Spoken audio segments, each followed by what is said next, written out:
Le 18 septembre, à Toulouse, le cortège est massif. On est présent avec le Parti communiste révolutionnaire ainsi que dans plusieurs autres villes de France pour défendre nos perspectives et notre programme.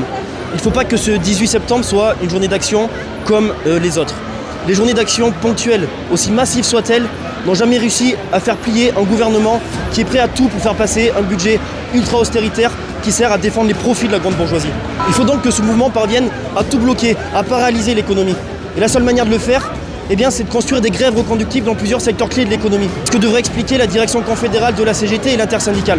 Mais si elles ne le font pas, il faut que l'aile gauche de la CGT, les unions départementales les plus combatives, les fédérations les plus combatives, s'en charge, mènent une vaste campagne d'agitation pour expliquer la nécessité aux travailleurs d'entrer en grève dure, en grève illimitée, en grève reconductible. Ce mouvement, bien sûr, doit viser à renverser Le Cornu, mais aussi Macron.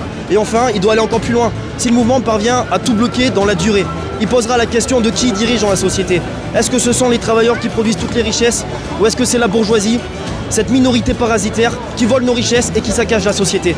Donc, en plus, il faut un autre mot d'ordre, et c'est le mot d'ordre que devrait porter le mouvement ouvrier, celui d'un gouvernement des travailleurs. Expropriant la grande bourgeoisie, dégageons ce gouvernement des riches et mettons en place un gouvernement par et pour les travailleurs. C'est nos perspectives, celles du Parti communiste révolutionnaire, et nous on est là pour construire le parti qui pourra définitivement abattre le système capitaliste en France et à l'échelle internationale. Alors rejoins-nous.